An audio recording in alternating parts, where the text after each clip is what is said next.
الحمد لله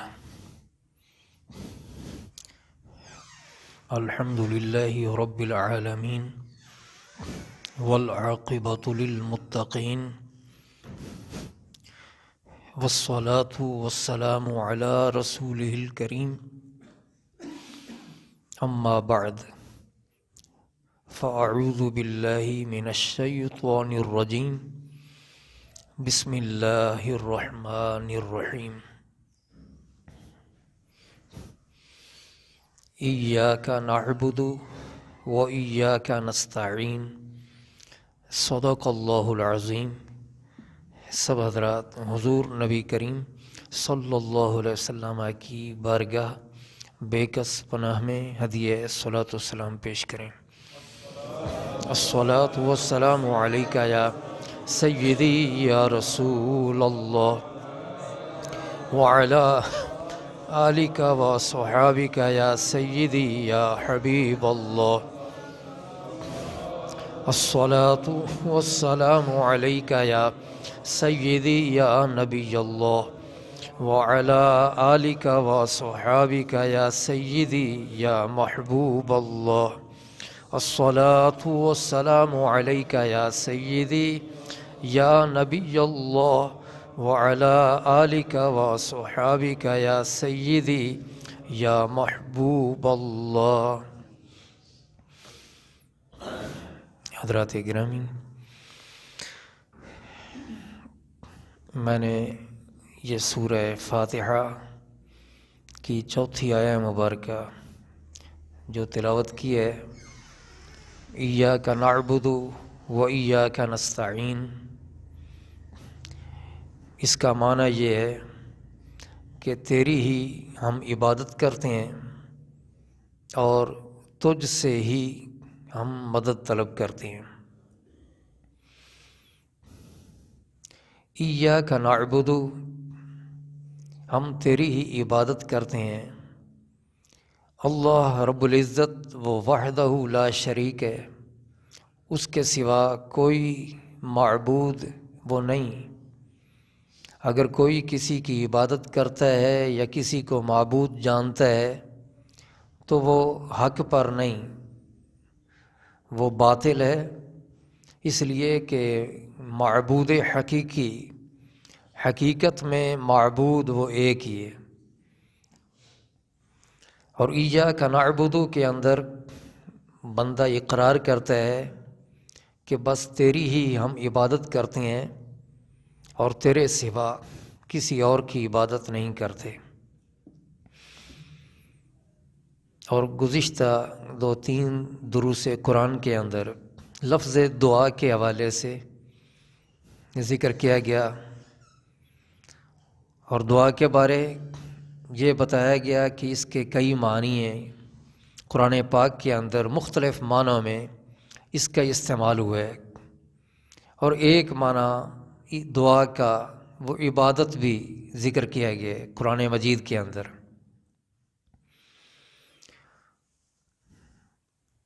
بعض لوگ وہ کئی طرح کے اعتراضات کرتے ہیں، جن میں سے میں نے 2 اعتراضات گزشتہ درس قرآن میں ذکر کیے اور ان کے جوابات بھی دیے۔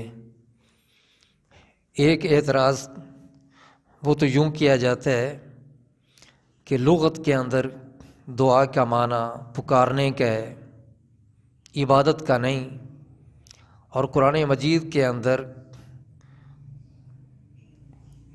منع کیا گیا ہے دعا سے، لہذا کسی کو پکارنا یہ درست نہیں ہے۔ اور بعض تو اس کو شرک سے تعبیر کر دیتے ہیں۔ اس کا جواب بھی میں نے دیا کہ لغوی معنی وہ ہے پکارنا، اور اس کا ایک اصطلاحی معنی بھی ہے، اور وہ ہے عبادت۔ اور جہاں اجازت ہے قرآن مجید کے اندر، وہاں لفظ دعا کا معنی پکارنا ہے، اور جہاں جہاں ممانعت ہے وہاں قرآن مجید کے اندر دعا کا معنی عبادت کا ہے، وہ اس وجہ سے منع ہے کہ وہ عبادت کے معنی میں ہے، اور اللہ رب العزت کے سوا کسی کی عبادت کرنا وہ منع ہے۔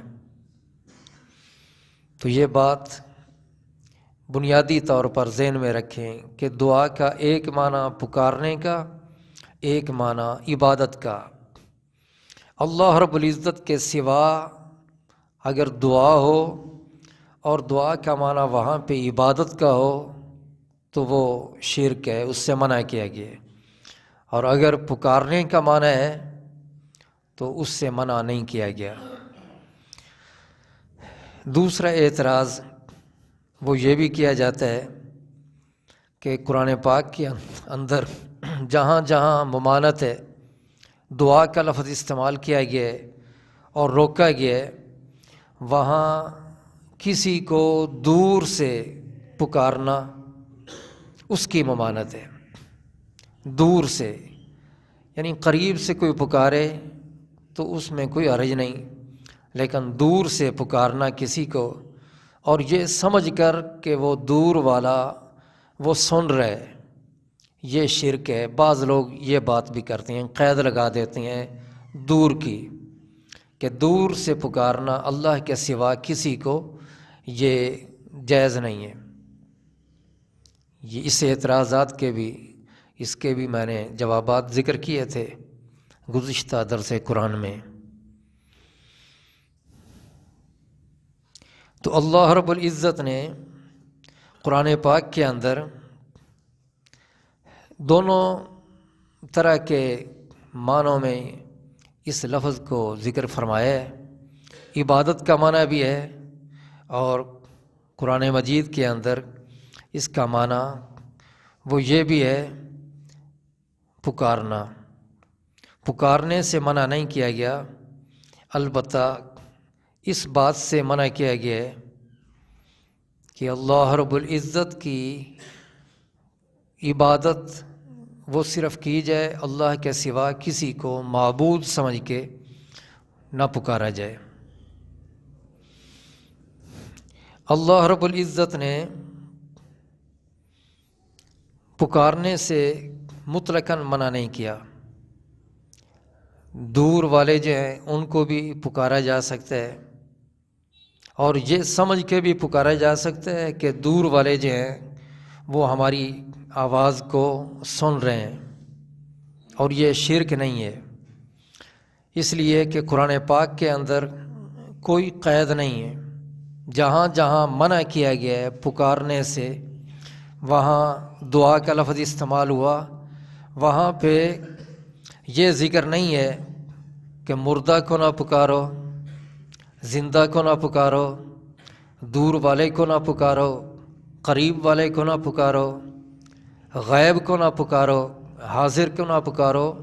یہ قیدیں قرآن مجید کے اندر کسی جگہ پر بھی نہیں۔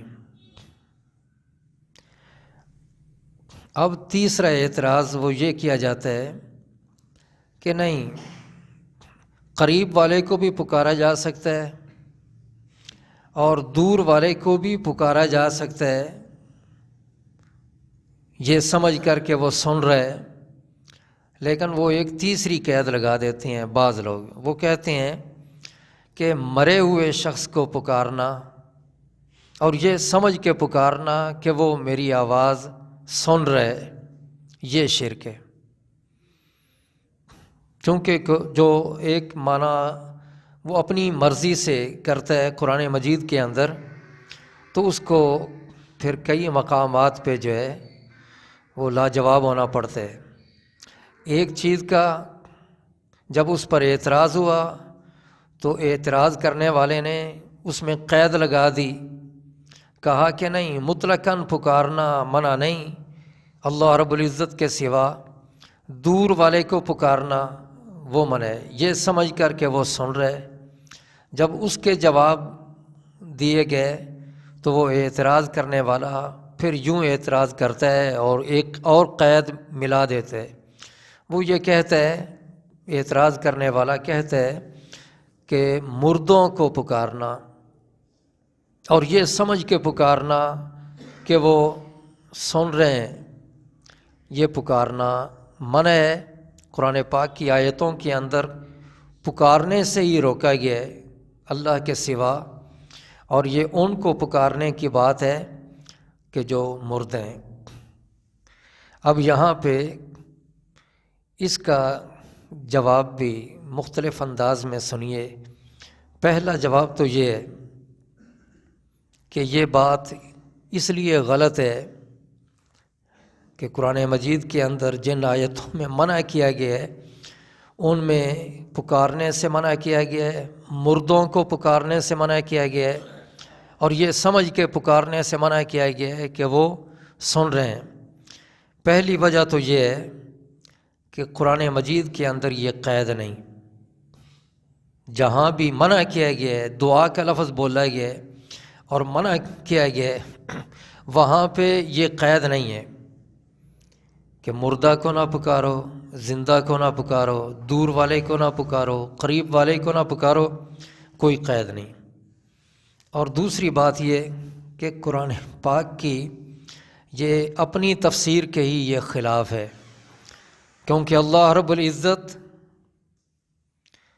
قرآن مجید کے اندر جہاں دعا کے ساتھ عبادت کا ذکر فرماتا ہے یا لفظ دعا کے ساتھ الہ کا ذکر فرماتا ہے، وہاں پر دعا کا معنی عبادت کا ہے۔ دعا کا معنی وہاں پکارنے کا ہے ہی نہیں، عبادت کے معنی میں ہے۔ لہٰذا یہ بات کرنا کہ جو روکا گیا ہے وہ پکارنے سے روکا گیا ہے اور مردوں کو پکارنے سے روکا گیا ہے، یہ بات غلط ہے۔ اور تیسرا اس کا جواب یہ بھی ہے کہ اگر مردوں کو پکارنا شرک ہے تو ہر نمازی نماز کے اندر نبی پاک صلی اللہ علیہ وسلم کو سلام عرض کرتا ہے اور وہ یہ کہتا ہے السلام علیکہ ایھا النبی، اور آپ وصال فرما چکے ہیں، ظاہری حیات میں اب نہیں، آپ پردہ فرما گئے۔ اور ہمارا عقیدہ تو یہ نہیں کہ ہم کہیں نبی پاک صلی اللہ علیہ وسلم کو کہ آپ مرد ہیں، آپ کی تو اس دنیا سے پردہ فرمانا ہے اور آگے کی بھی حیات آپ کی ہے، آپ اس وقت بھی زندہ ہیں، ہمارا عقیدہ تو یہ۔ لیکن جو اعتراض کرتے ہیں ان کے نظریہ کے مطابق، ان کے خیال کے مطابق حضور نبی پاک صلی اللہ علیہ وسلم ان کے بارے وہ یہ کہتی ہیں کہ وہ مر چکے۔ تو اگر مر چکے ہیں تو وہ بھی جب نماز پڑھتے ہیں تو اپنی نماز کے اندر جب سلام عرض کرتے ہیں تو یہی کہتے ہیں السلام علیکہ ایھا النبی، اے پیارے نبی آپ کو سلام۔ ان کی بات کی نفی ہو گئی۔ وہ جو یہ کہتے ہیں قرآن مجید کے اندر جہاں جہاں دعا کا لفظ ہے اور منع کیا گیا ہے وہاں دعا سے مراد پکارنا ہے، ہم تو کہتے ہیں اس کا معنی عبادت کا ہے، لیکن وہ کہتے ہیں نہیں پکارنا مراد ہے۔ تو اگر پکارنے سے روکا گیا ہے اور قید یہ لگاتے ہیں مردوں کو پکارنا، تو پھر وہ خود کیوں پکارتے ہیں اور کیوں کہتے ہیں نماز کے اندر السلام علیکہ ایھا النبی؟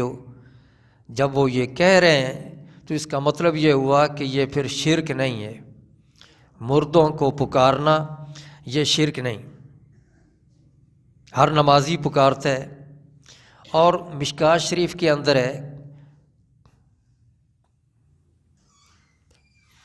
کہ مردہ جب اس کو دفن کیا جاتا ہے تو میت وہ باہر والے جو ہوتے ہیں ان کے قدموں کی آواز کو وہ اندر قبر کے سن رہا ہوتا ہے۔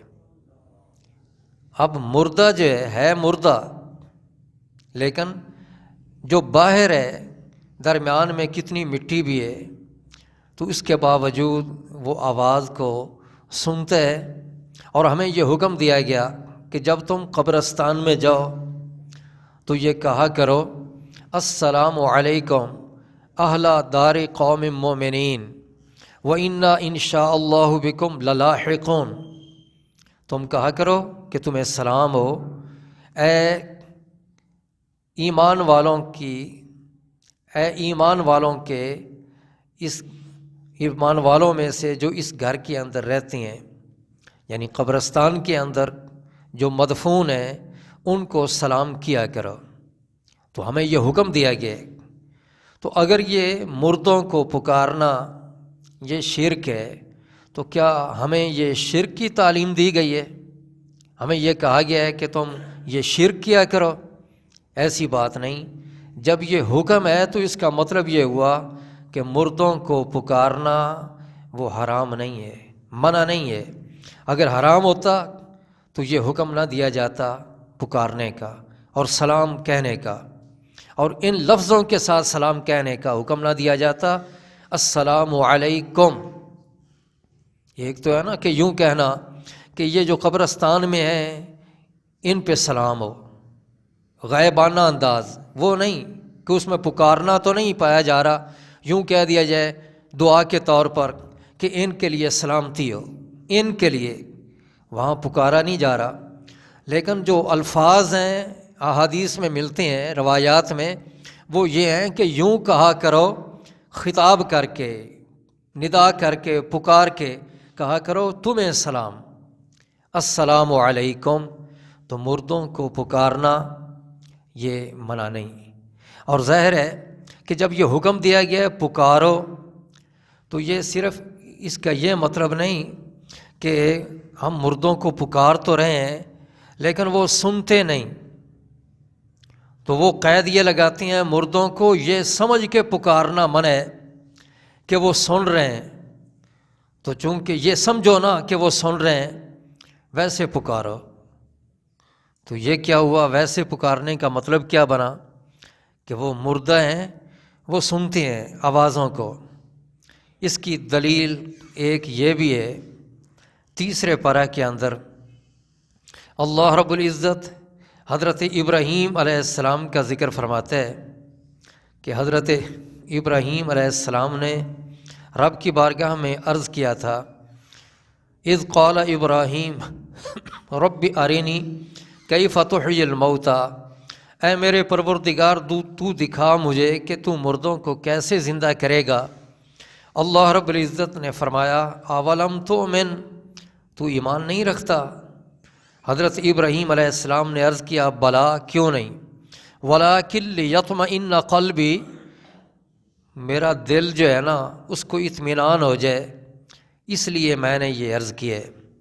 اللہ رب العزت نے فرمایا فخذ اربعۃ من الطیر، 4 پرندے لے لے، فصرہن الیک، اپنی طرف منسوب کر، میل کر، اور رغبت اور پیدا ہو جائے، وہ پرندے تیرے ساتھ مانوس ہو جائیں جب، ثم اجعل علی کل جبل منہن جزءا، پھر تو ان کو ذبح کر کے ان کے مختلف حصے وہ مختلف پہاڑوں کے اوپر چوٹی کے رکھ دے، ثم ادعہن، پھر تو ان کو پکار۔ یہ رب حکم دے رہے ہیں، ثم ادعہن، یہ دعا میں سے ہی یہ لفظ ہے، امر کا صیغہ ہے۔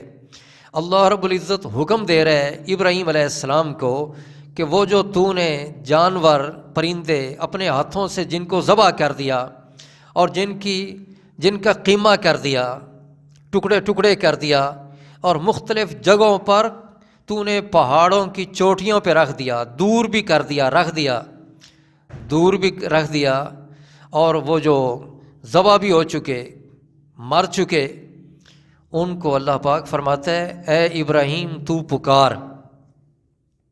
تو اگر یہ شرک ہو، مردوں کو پکارنا، دور والے کو پکارنا، یہ سمجھ کے پکارنا کہ میری آواز وہاں پہنچ جائے گی، تو پھر ابراہیم علیہ السلام کو اللہ رب العزت کیا شرک کا حکم دے رہا ہے کہ آپ یہ شرک کریں؟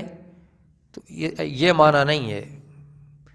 دعا کا معنی، جہاں جہاں دعا کا لفظ استعمال ہوا منع کیا گیا ہے، وہاں دعا کا معنی پکارنے کا نہیں، وہاں عبادت کا معنی ہے، یا یہ معنی ہے کہ کسی کو معبود سمجھ کے پکارنا۔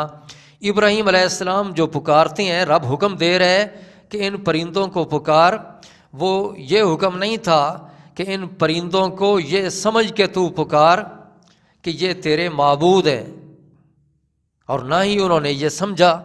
تو ایسے پکارنا، اگرچہ کوئی مرا ہوا بھی کیوں نہ ہے اس کو پکارنا، لیکن یہ نہ سمجھا جائے کہ وہ معبود ہے، تو یہ پکارنا جائز ہے۔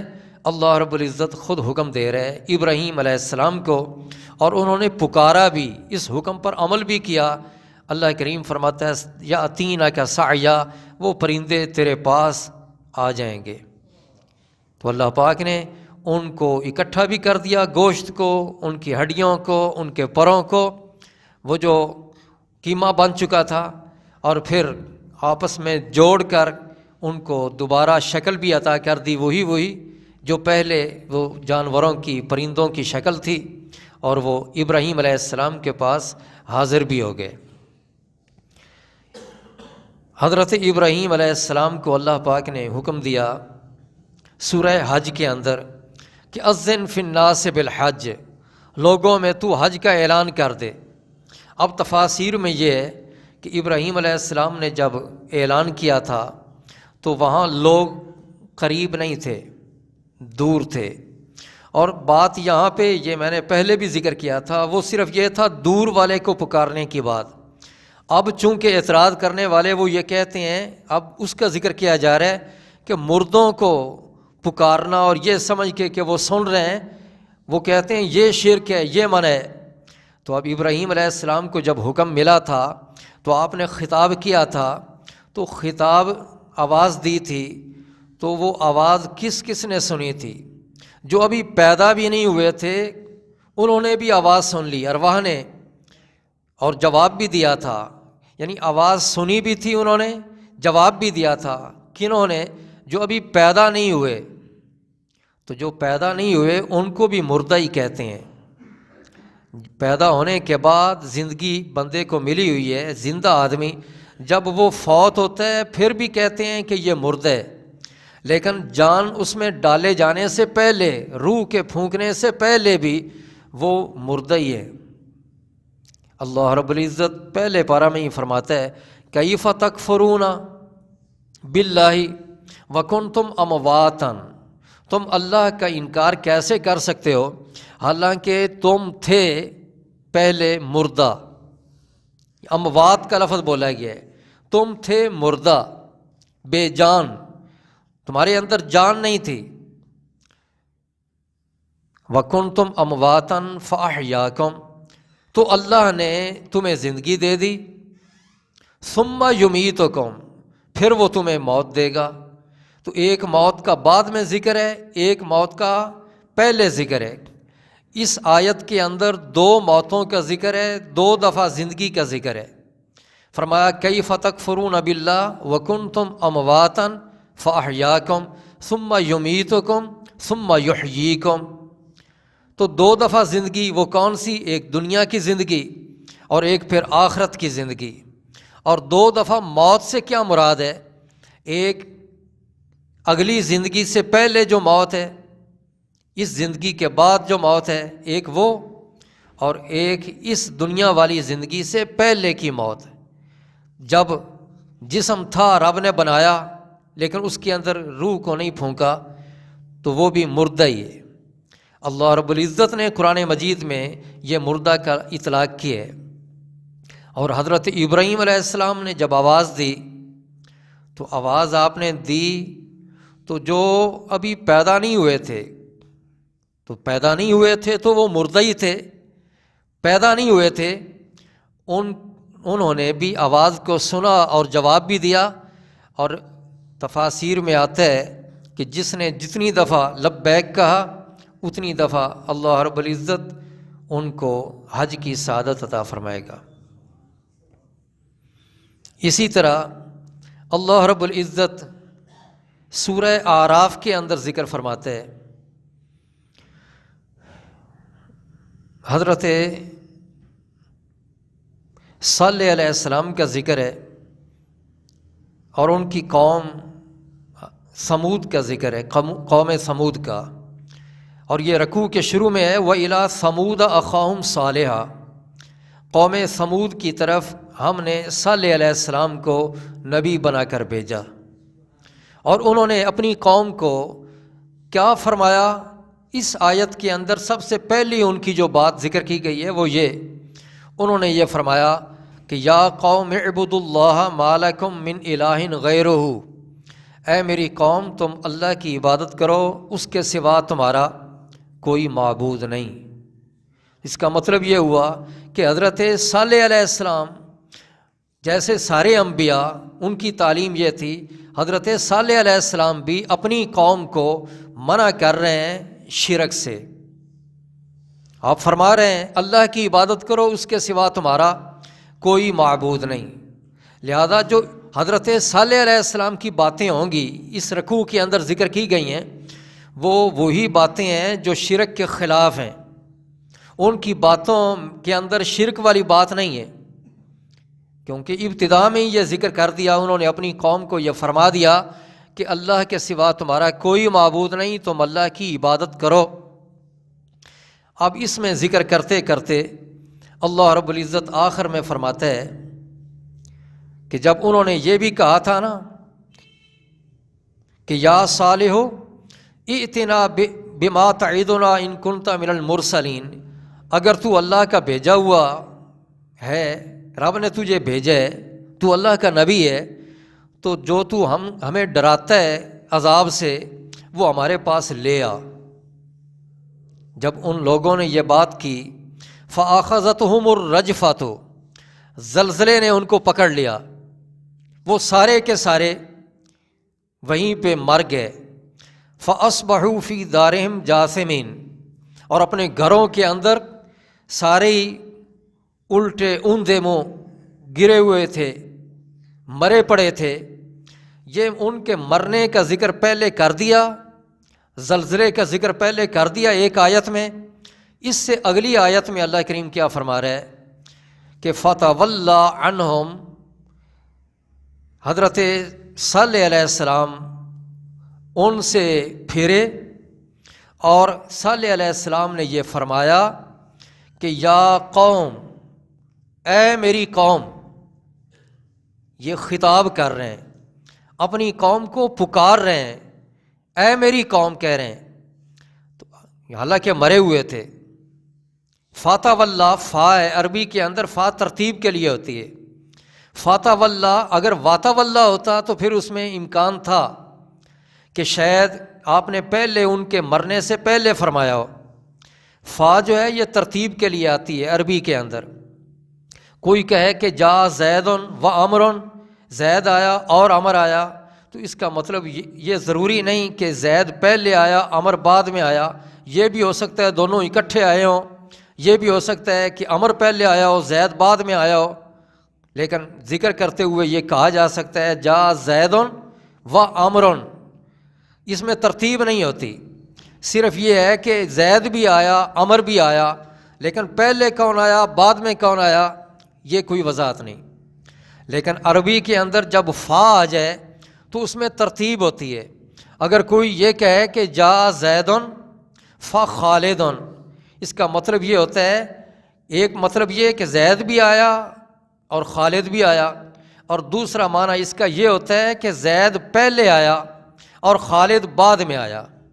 اور اللہ رب العزت بھی یہاں پہ فاتح واللہ فرما رہے ہیں کہ جب ان پہ عذاب آ گیا، وہ مر گئے، اوندے منہ گر گئے، تو اللہ کریم فرماتا ہے فاتح واللہ عنہم وقال، حضرت صالح علیہ السلام نے ان سے رخ پھیرا اور آپ نے یہ فرمایا یا قومی، اے میری قوم، لقد ابلغتکم رسالۃ ربی، میں نے تمہیں اپنے رب کا پیغام پہنچا دیا تھا، میں نے اپنے رب کا پیغام پہنچا دیا تھا، ونصحت لکم، میں نے تمہاری خیر خواہی کی تھی، تمہیں نصیحتیں میں نے کی تھیں، ولکن لا تحبون الناصحین، لیکن تم نصیحت کرنے والے ان کو تو پسند ہی نہیں کرتے، یہ آپ نے فرمایا۔ تو یہ آیت کیا بتا رہی ہے کہ مردہ قوم ہے اور حضرت صالح علیہ السلام اللہ کے نبی ہیں، وہ پکار رہے ہیں یا قوم کہہ کر، تو اس کا مطلب یہ ہوا کہ مردوں کو بھی پکارنا اور یہ سمجھ کر کہ وہ سن رہے ہیں. ظاہر ہے کہ اگر وہ سن نہیں رہے تو آپ نے ان سے یہ باتیں کیوں کی؟ تو یہ بات کرنا بتا رہا ہے کہ آپ نے پکارا اور یہ سمجھ کے پکارا کہ وہ سن رہے ہیں. تو حضرت صالح علیہ السلام ان کا یہ پکارنا بتا رہا ہے کہ مردوں کو پکارنا منع نہیں ہے. بلکہ اس سے اگلے رکوع کے اندر اللہ رب العزت حضرت شعیب علیہ السلام کا اور ان کی قوم کا ذکر فرماتا ہے. اور جب شروع کیا ان کا ذکر تو ابتدا میں فرمایا وَإِلَىٰ مَدْيَنَ أَخَاهُمْ شُعَيْبًا، قوم مدین کی طرف شعیب علیہ السلام کو اللہ کریم نے بھیجا نبی بنا کر. وہاں بھی ایسے ہی ہے کہ قال یا قوم، حضرت شعیب علیہ السلام نے اپنی قوم کو یہ فرمایا اے میری قوم تم عبادت کرو اللہ کی، ما لکم من الہ غیرہ، اس کے سوا تمہارا کوئی معبود نہیں. ایک تو یہ کہ وہ اللہ کے نبی ہیں، اور نبی جو ہے کوئی بھی سچا نبی وہ کبھی شرک کی بات نہیں کرتا، تعلیم نہیں دیتا. دوسرا یہاں صراحتاً بیان بھی ہو گیا کہ انہوں نے اپنی قوم کو یہ کہہ دیا کہ اللہ کی عبادت کرو، اس کے سوا تمہارا کوئی معبود نہیں. لہذا حضرت شعیب علیہ السلام کی جو بھی باتیں ہیں وہ شرک سے پاک ہیں.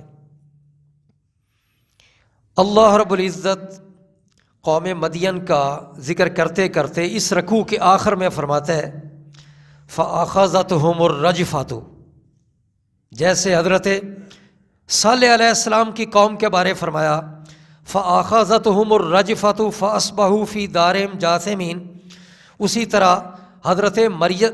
حضرت شعیب علیہ السلام کی قوم مدین کے بارے میں بھی وہی فرمایا فَأَخَذَتْهُمُ الرَّجْفَةُ فَأَصْبَحُوا فِي دَارِهِمْ جَاثِمِينَ، کہ زلزلے نے ان کو پکڑ لیا اور وہ اپنے گھروں کے اندر گھٹنوں کے بل گرے پڑے تھے. اور فرمایا الذین کذبوا شعیبا، ان لوگوں نے شعیب علیہ السلام کی تکذیب کی تھی، جھٹلایا تھا.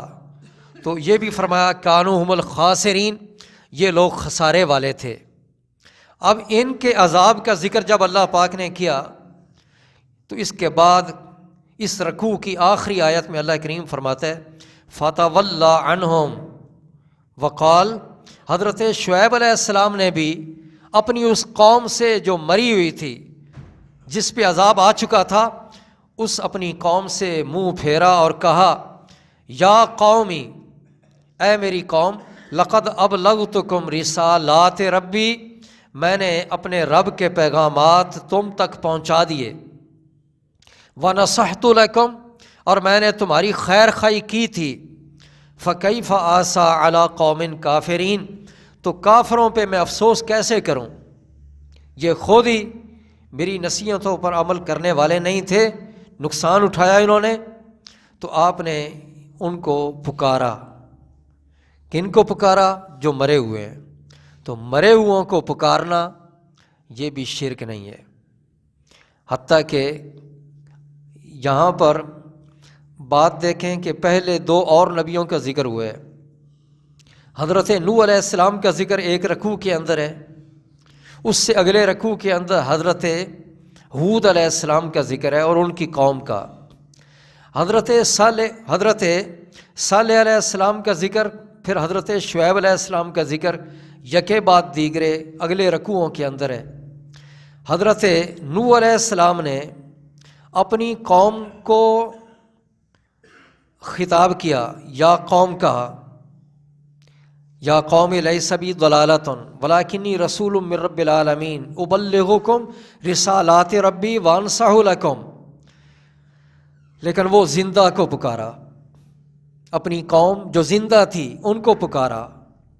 حضرت ہود علیہ السلام نے اپنی قوم کو پکارا اور وہ بھی یا قوم کے لفظ ہے، اے میری قوم. اور انہوں نے بھی یہ بات کی ابلغکم رسالات ربی وانا لکم ناصح امین. تو جس انداز میں باتیں حضرت صالح، حضرت نوح علیہ السلام اور حضرت ہود علیہ السلام نے اپنی اپنی قوموں سے کی ہیں جو باتیں کی ہیں اور خطاب کر کے باتیں کی ہیں، وہی باتیں حضرت صالح علیہ السلام نے اور حضرت شعیب علیہ السلام نے، ان دونوں نبیوں نے اپنی قوموں کو ان کے مرنے کے بعد کی ہیں۔ یعنی دو نبیوں نے اسی طرح کی باتیں ان کی زندگی میں کی ہیں، اپنی قوموں کی زندگی میں، اور دو نبیوں نے وہی باتیں اپنی قوموں سے کی ہیں، لیکن کب؟ جب وہ قومیں مر چکی تھیں۔ تو اس کا مطلب یہ ہوا کہ زندہ ہو تو پھر بھی پکارا جا سکتا ہے، اور مردہ ہو تو پھر بھی پکارا جا سکتا ہے۔ اور پھر یہ بات بھی کہ حدیث پاک میں ہے، حضور نبی کریم صلی اللہ علیہ وسلم خود آپ نے مردوں کو پکارا، نبی پاک صلی اللہ علیہ وسلم نے مردوں کو پکارا۔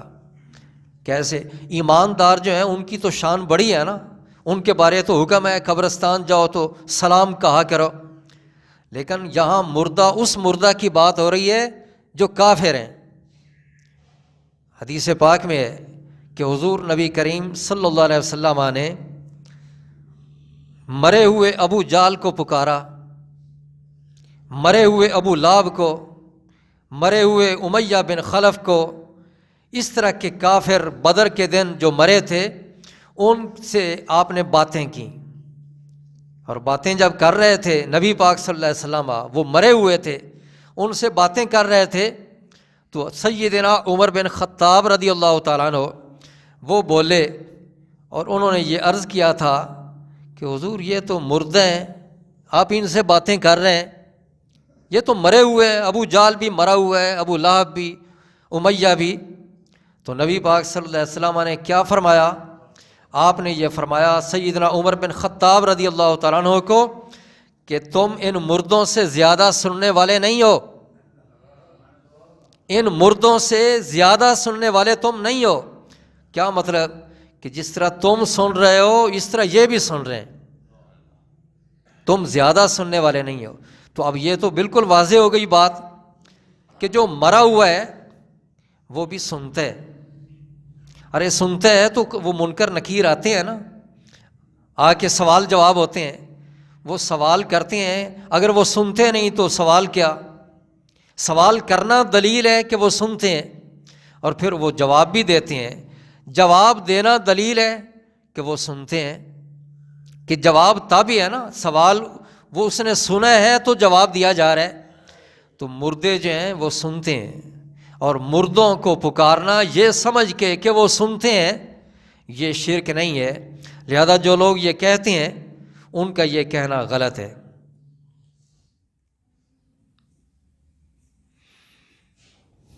اسی طرح ایک حدیث پاک ہے مشکوٰۃ شریف میں کتاب الدعوات کے اندر، اور یہ حدیث قدسی ہے۔ حدیث قدسی اس کو کہتے ہیں کہ جس میں نبی پاک یہ فرمائیں کہ اللہ کریم یہ فرماتا ہے، تو حدیث قدسی ہے، الفاظ اس میں یہ ہیں کہ اللہ کریم یہ فرماتا ہے، اپنے ولیوں کا ذکر کرتا ہے اللہ پاک، اپنے ولی کا، نیک بندے کا ذکر کرتا ہے جس کو اللہ اپنا قرب عطا کر دیتا ہے، اس کا ذکر کرتا ہے۔ اللہ رب العزت کیا فرماتا ہے؟ فَإِذَا أَحْبَبْتُهُ، کہ جب میں اپنے بندے سے محبت کر لوں اور مجھے محبت ہو جائے، فَكُنْتُ سَمْعَهُ الَّذِي يَسْمَعُ بِهِ، میں اس کے کان بن جاتا ہوں جس سے وہ سنتا ہے۔ رب فرما رہے ہیں میں اس کا کان بن جاتا ہوں جس سے وہ سنتا ہے، میں اس کی آنکھ بن جاتا ہوں، وَبَصَرَهُ الَّذِي يُبْصِرُ بِهِ، جس سے وہ دیکھتا ہے، وَيَدَهُ الَّتِي يَبْطِشُ بِهَا، میں اس کا ہاتھ بن جاتا ہوں جس سے وہ پکڑتا ہے، وَرِجْلَهُ الَّتِي يَمْشِي بِهَا، میں اس کا پاؤں بن جاتا ہوں جس سے وہ چلتا ہے۔ تو اللہ کا ولی رب کی دی ہوئی طاقت سے وہ دیکھتا بھی ہے، سنتا بھی ہے اور چھوتا بھی ہے، اللہ کا ولی رب کی طاقت سے۔ تو جب عام بندے وہ بھی دیکھ رہے ہوتے ہیں، ان کو بھی رب نے ہی طاقت دی ہوتی ہے، تو یہ جو اللہ کے نیک بندے ہوتے ہیں یہ اس سے کہیں بڑھ کر دیکھ رہے ہوتے ہیں۔ عام بندے بھی سنتے ہیں رب کی دی ہوئی طاقت سے، لیکن جب رب جن کے بارے میں یہ فرمایا کہ میں نے خاص طاقت دے دی تو وہ ان سے بڑھ کر سنتے ہیں باقی لوگوں سے۔ ایسے ہی باقی معاملات، اسی طرح قبر مر جاتا ہے تو وہ مرا ہوا شخص بھی سنتا ہے، دیکھتا ہے، لیکن یہ اللہ کے بندے جب وصال کر جاتے ہیں، اللہ کے ولی، تو پھر یہ اوروں کے سننے اور دیکھنے کی بنسبت ان سے کہیں زیادہ سنتے اور دیکھتے ہیں۔ یہ رب نے ان کو طاقتیں دی ہیں۔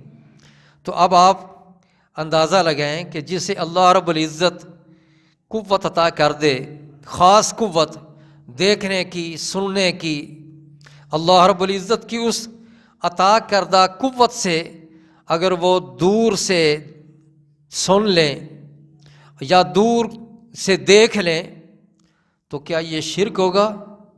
یہ شرک نہیں ہے، کیونکہ رب نے طاقتیں دی ہیں اور اللہ رب العزت نے ہی یہ اپنے خاص بندوں کو نوازا ہے۔ اور یہ ایک اور بات بھی یہاں پہ اس کا جواب سن لیں، آخری وہ یہ کہ لوگ وہ اعتراض کرنے والے جب اعتراض کرتے ہیں نا، جو گمراہ ہو جاتے ہیں، وہ پھر عجیب عجیب باتیں کرتے ہیں۔ اعتراض کرنے والے انہوں نے یہ کہہ تو دیا کہ مردوں کو یہ سمجھ کے پکارنا کہ وہ سن رہے ہیں یہ شرک ہے، آیتوں کے اندر یہ منع کیا گیا ہے۔ شرک اس کو کہتے ہیں کہ اللہ رب العزت کے برابر قرار دیا جائے، اللہ کے برابر کسی کو قرار دیا جائے تو یہ ہے شرک۔ اللہ رب العزت کیا ان کے عقیدے میں یہ ہے کہ اللہ رب العزت وہ مردہ ہے؟ اللہ رب العزت اگر وہ زندہ ہے اور وہ اس بات کو مانتے ہیں کہ اللہ کریم وہ زندہ ہے، سارے مانتے ہیں، اور اس کی زندگی وہ دائمی زندگی ہے، دوسروں کو وہ زندگی عطا فرمانے والا ہے، اور خود وہ قائم بذات ہی ہے، واجب الوجود ہے۔ اللہ لا الہ الا هو الحی القیوم، وہ حی ہے، وہ قیوم ہے۔ تو اللہ رب العزت تو ہے زندہ، ہم رب کو پکاریں وہ تو چلو ٹھیک ہے، رب کو پکارا جا رہا ہے، اگر اللہ کو چھوڑ کر اس کے سوا کسی اور کو پکاریں اور مردہ کو پکاریں تو وہ شرک کیسے بنا؟ کہ بات بات پہ کہہ دیتے ہیں شرک ہو گیا، شرک ہو گیا۔ مردوں کو پکارنے اور رب کے پکارنے میں وہ ایک چیز ملی کیسے ہے؟ اشتراک تو یہاں پایا ہی نہیں گیا۔ اللہ رب العزت وہ تو زندہ ہے اور ادھر مردوں کو پکارا جا رہا ہے، تو مردوں کو پکارنا یہ سمجھ کے وہ سن رہا ہے تو یہ شرک نہیں ہے۔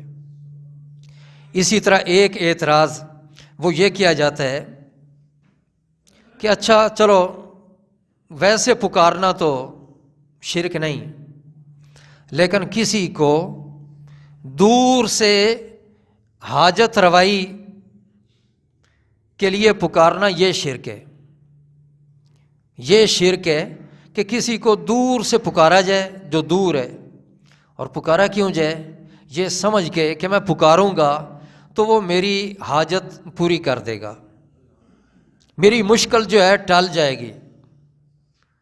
وہ کہتے ہیں اعتراض کرنے والے کہ یہ شرک ہے، اور قرآن پاک کے اندر جہاں جہاں منع کیا گیا ہے، دعا کا لفظ استعمال ہوا ہے اور منع کیا گیا ہے، وہ اس طرح کی پکار مراد ہے۔ لہٰذا اگر کوئی کسی نبی کو یا کسی ولی کو دور سے یہ سمجھ کر پکارے کہ یہ میری آواز کو سن کر میری حاجت کو پورا کریں گے اور میری مشکل حل ہو جائے گی، تو وہ کہتے ہیں کہ یہ شرک ہو گیا۔ تو اس کا جواب کیا ہے؟ اس کا جواب بھی یہ ہے کہ یہ بات بھی غلط ہے، یہ عقیدہ بھی غلط ہے۔ کیوں؟ کہ وہی جواب کہ قرآن پاک کے اندر جتنی ممانعت والی آیتیں ہیں ان میں کہیں بھی یہ قید نہیں ہے کہ اللہ کریم نے یہ فرمایا ہو کہ نہ پکارو تم اللہ کے سوا ان کو، نہ پکارو، اور وہاں معنی پکارنے کا ہی ہو، عبادت کا معنی نہ ہو، نہ پکارو تم، اور ساتھ یہ قید نہیں ہے کہ اللہ کریم نے یہ بھی فرمایا ہو یہ سمجھ کر نہ پکارو اللہ کے سوا کہ یہ تمہاری حاجت پوری کریں گے، یہ تمہاری مشکل آسان کریں گے، یہ سمجھ کے نہ پکارو، یہ قید قرآن مجید کے اندر نہیں ہے۔ تو جب قرآن مجید میں یہ قید نہیں لگائی گئی تو پھر کوئی اور اپنی طرف سے یہ قید کیسے لگا سکتے ہیں؟ لہذا یہ قید لگانا درست نہیں ہے۔ اسی طرح اللہ رب العزت کے بندے دور سے سنتے ہیں، جیسے کہ پہلے بھی ذکر کیا، نبوت کے نور سے خواہ وہ سننا ہو یا ولایت کے نور سے، ولایت کے نور سے۔ اور قرآن مجید کے اندر یہ کئی چیزیں ثبوت ملتے ہیں کہ اللہ کے بندے جو ہیں وہ حاجت روا بھی ہوتے ہیں اور مشکل کشا بھی ہوتے ہیں۔ اس کا ذکر ایاک نستعین پہ کیا جائے گا۔ قرآن مجید کے اندر یہ چیزیں ہمیں ملتی ہیں۔ اللہ کے بندے رب کی طاقت سے وہ حاجت روا بھی ہوتے ہیں اور مشکل کشا بھی ہوتے ہیں۔ اب یہ دونوں چیزوں کو آپ ملا لیں، کیا کیا؟ ایک تو دور سے سنتے ہیں اللہ کے بندے، خاص بندے دور سے سنتے ہیں، اور دوسری طرف بات یہ کہ یہ بھی ثابت ہے کہ جو اللہ کے خاص بندے ہیں وہ حاجت پوری بھی کر دیتے ہیں، مشکل حل بھی کر دیتے ہیں رب کی طاقت سے۔ اور دونوں چیزیں الگ الگ جب یہ ثابت ہیں تو جب دونوں چیزوں کا اجتماع ہو گیا، دونوں چیزیں مل گئیں، تو مل جانے سے یہ شرک کیسے ہو گیا؟ الگ الگ شرک نہیں، دونوں ثابت ہے باتیں، تو جب دونوں اکٹھی ہو جائیں چیزیں تو وہ بھی شرک نہیں ہوتا۔ دو چیزیں حلال ہیں، آپ دونوں چیزوں کو مکس کر لیں تو وہ دو چیزیں جو حلال ہیں ان کو ملا دینے سے وہ حلال حرام نہیں ہو جاتی، وہ حلال ہی رہتی ہیں۔ اسی طرح یہ دو الگ الگ چیزیں ہیں، جب دونوں چیزیں وہ ثابت ہیں، اللہ کے بندے سنتے بھی ہیں، دور سے سنتے ہیں، یہ بھی ثابت، اور قرآن پاک کی آیتوں سے بھی، احادیث سے یہ بھی ثابت کہ وہ مشکل حل بھی کر دیتے ہیں، آسان بھی کر دیتے ہیں، حاجت روائی بھی کرتے ہیں۔ تو پھر یہ بات کہنا غلط ہے کہ وہ سنتے نہیں اور حاجت پوری نہیں کرتے۔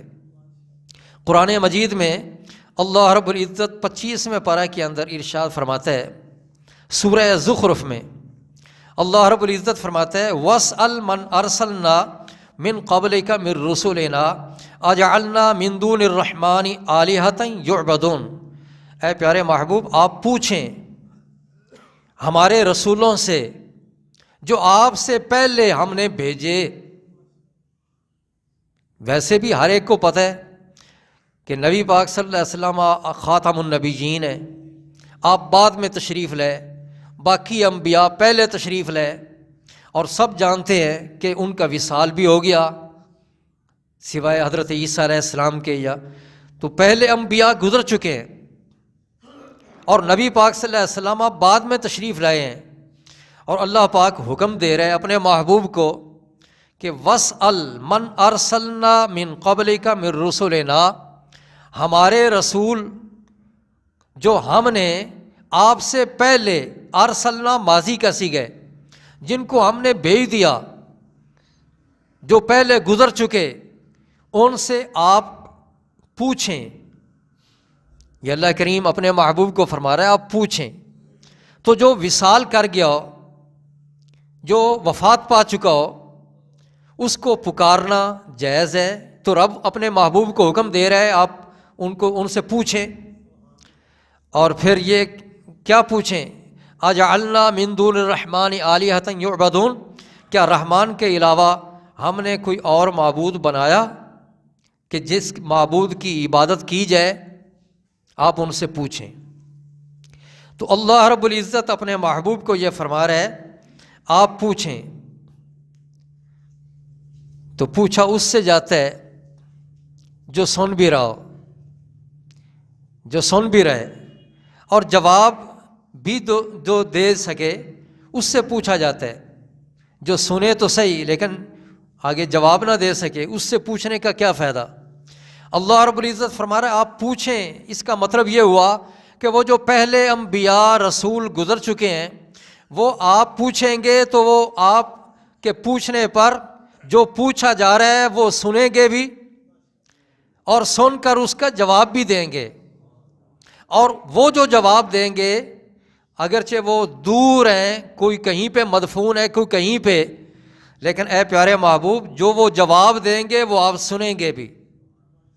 اللہ کے حبیب، رب نے طاقتیں دی ہیں نا اپنے خاص بندوں کو سننے کی، دیکھنے کی، بولنے کی، سننے کی، تو اللہ کریم یہ فرما رہا ہے محبوب آپ پوچھیں، تو اس سے ساری باتیں واضح ہو رہی ہیں اس آیت کے اندر کہ دور والے یا جو فوت ہو جائیں وہ سن بھی لیتے ہیں اور جواب بھی دے لیتے ہیں، اور ان کے جواب کو سننے والے سن بھی لیتے ہیں۔ ہر ایک کو وہ سمجھ نہیں آتی بات، لیکن جن کو رب خاص طاقت دے دیتے ہیں تو وہ سن بھی لیتے ہیں۔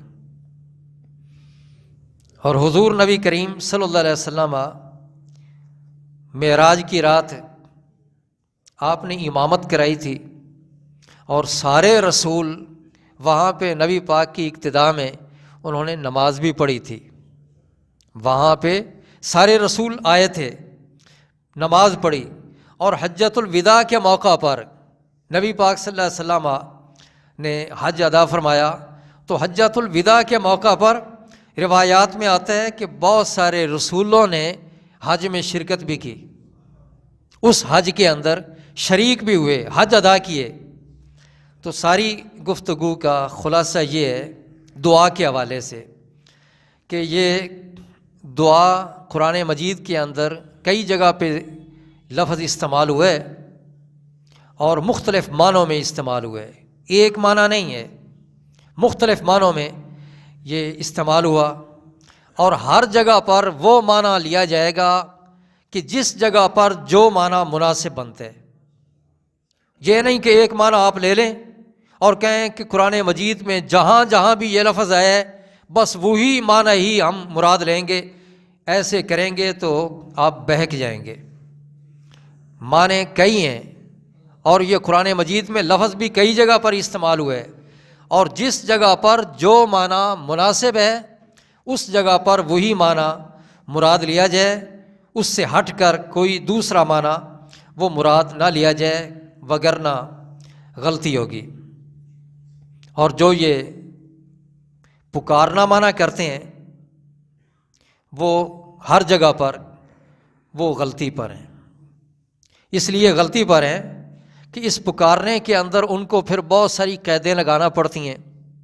کبھی وہ قید لگاتے ہیں، کہہ دیتے ہیں غیب کو پکارنا، اس سے روکا گیا، کبھی وہ یہ کہتے ہیں دور والے کو پکارنا، اس سے روکا گیا، کبھی وہ کہہ دیتے ہیں کہ نہیں یہ مردہ کو پکارنا، اس سے روکا گیا، کبھی وہ یہ کہہ دیتے ہیں کہ نہیں دور والے کو پکارنا یہ سمجھ کے کہ وہ مشکل حل کر دے گا، اس سے روکا گیا۔ یہ خواہ مخواہ قیدیں اس کو لگانا پڑتی ہیں، اور یہ جتنی بھی قیدیں ہیں قرآن مجید کے اندر ان میں سے کوئی قید بھی نہیں لگائی گئی، لہذا یہ ساری باتیں ان کی غلط ہیں۔ اور جب کسی کو پکارنا عبادت شمار کیا جائے، کسی کو پکارنا وہ یہی سمجھتے ہیں نا، اس لیے کہہ دیتے ہیں شرک ہے، تو کسی کو پکارنا اگر عبادت اس کو تصور کیا جائے، کہا جائے یہ عبادت ہے، تو بڑی تعجب کی بات ہے کہ قریب والے اگر پکارنا عبادت ہے وہ یہ کہتے ہیں، اس بنا پہ شرک کہتے ہیں، تو عجیب سی بات یہ ہے کہ وہ کہتے ہیں کہ دور والے کو پکارنا یہ شرک، یا کہتے ہیں مردوں کو پکارنا یہ شرک۔ جب شرک ہے اور دعا پکارنے کو وہ شرک اس لیے کہتے ہیں کہ یہ عبادت ہے، تو عبادت تو ہر صورت میں ہی وہ ناجائز ہے، اللہ رب العزت کے سوا کسی کی عبادت وہ منع ہے، خواہ وہ کوئی قریب ہے اس کی بھی عبادت اس کی اجازت نہیں، کوئی دور ہے اس کی بھی عبادت کی اجازت نہیں، کوئی مر گیا ہے اس کی عبادت کی بھی اجازت نہیں، عبادت تو مطلقاً ہی منع ہے۔ تو پھر یہ کہنا کہ یہ قید اور یہ قید اور یہ قید یہ ہو تو پھر وہ پکارنا جو ہے وہ شرک ہے، اور اگر یہ نہ ہو تو پھر پکارنا جو ہے یہ شرک نہیں، یہ اپنی طرف سے قیدیں ہیں۔ اگر شرک اس لیے ہے پکارنا کہ یہ عبادت شمار ہوتا ہے اور اللہ کے سوا کسی کی عبادت وہ نہیں کی جا سکتی، عبادت صرف اللہ رب العزت کی ہے، تو پھر اس معنی کے اعتبار سے تو ہر قریب والا، کوئی قریب ہے تو وہ بھی منع ہو پکارنا، کوئی دور ہے وہ بھی پکارنا منع ہو، ہر طرح سے پکارنا منع ہو، پھر ہر وقت بندہ جو ہے وہ اپنی زبان کو بند رکھے، کبھی کسی کو وہ نہ بلائے، نہ اپنی بیوی کو بلائے، نہ اپنے باپ کو بلائے، نہ ماں کو بلائے، نہ بیٹے کو بلائے، نہ بھائی کو بلائے، بس خاموشی اختیار رکھے۔ تو جب اپنے قریبیوں کو وہ بلا رہے پکار رہے تو پھر یہ قیدیں جو اپنی طرف سے لگائی جاتی ہیں، یہ قیدیں لگانا بھی غلط ہے۔ تو لہذا ساری بات کا یہی خلاصہ ہے کہ قرآن پاک کے اندر جہاں جہاں دعا کا لفظ آیا ہے معنی الگ الگ ہے، جو معنی جہاں مناسب ہے وہ معنی وہیں پہ کیا جائے، اور اپنی طرف سے یہ کوشش نہ کی جائے بلا وجہ کہ یہ کام کر لیا تو شرک ہو گیا، یہ کام کر لیا تو شرک ہو گیا۔ انشاءاللہ اگلے درس قرآن کے اندر ذکر کیا جائے گا کہ حضور نبی پاک صلی اللہ علیہ وسلم کو پکارنا کیسے ہے، نبی پاک کو پکارنا، اور یہ بھی ذکر کیا جائے گا کہ بعض لوگ نام رکھ لیتے ہیں عبد النبی، عبد الرسول، تو عبد تو یہ تو دعا کا معنی ہی نہیں، عبد یہ عبادت ہی میں سے لفظ ہے، تو عبد کا لفظ بولنا، کسی اور کا عبد کہنا، یہ بھی کیا درست ہے یا نہیں، اس حوالے سے گفتگو ہوگی۔ وآخر دعوانا ان الحمد للہ رب العالمین۔ اللہم صلی علی سیدنا و مولانا محمد وعلی آل سیدنا و مولانا محمد وبارک۔ بھائی دعا واسطے جیل سے اللہ پاک کی آسانی پیدا کرے بھائی۔ اللہم ربنا اتمم لنا نورنا واغفر لنا انک علی کل شیء قدیر۔ اے پاک پروردگار، ہماری اس حاضری کو اپنی بارگاہ میں قبول اور منظور فرما، اور رب العالمین ہم سب کو قرآن فہمی عطا فرما، قرآن کی صحیح سمجھ عطا فرما، اور رب العالمین قرآن پاک کی آیات کا ہمیں صحیح طریقے سے مطالعہ کرنے کی توفیق عطا فرما، اور رب العالمین ہم سب کے دکھ درد دور فرما، اے رب العالمین جو بیمار ہیں ان کو شفا یابی عطا فرما، اے الہ العالمین جو کسی مشکل کے اندر گھرے ہوئے ہیں پاک پروردگار ان کی مشکلیں حل فرما۔ یہ ہمارے ایک نمازی پاک پروردگار ان کے بھائی ان کو مشکلات ہیں، پاک پروردگار ان سے خلاصی عطا فرما، اے رب العالمین ہر آفت سے ہر مصیبت سے ہمیں محفوظ رکھ، اور ہم سب کو اپنی پناہ میں رکھ۔ الہ العالمین اس ادارے کو دن دگنی رات چگنی ترقی عطا فرما۔ اے پاک پروردگار حضور نبی کریم صلی اللہ علیہ وسلم کی ہمیں سچی پکی اور دائمی محبت عطا فرما، اپنے نیک بندوں کا قرب، ان کی معیت، ان کی سنگت، ان کی رفاقت ہمیں عطا فرما۔ اے رب العالمین خاص طور پہ جناب صوفی غلام سرور رحمۃ اللہ علیہ، ان کے فیوز و برکات کو جاری و ساری فرما، اور ان کے ساتھ ہمیں پاک پروردگار روحانی تعلق جو ہے اس کو مضبوط سے مضبوط تر کر دے۔ الہ العالمین قیامت کے دن نبی پاک صلی اللہ علیہ وسلم کی سب کو شفاعت نصیب ہو۔ حسبنا اللہ ونعم الوکیل، نعم المولا ونعم النصیر، وصلی اللہ تعالی علی حبیبہ سیدنا محمد وآلہ وصحبہ اجمعین۔ لا الہ الا اللہ محمد الرسول۔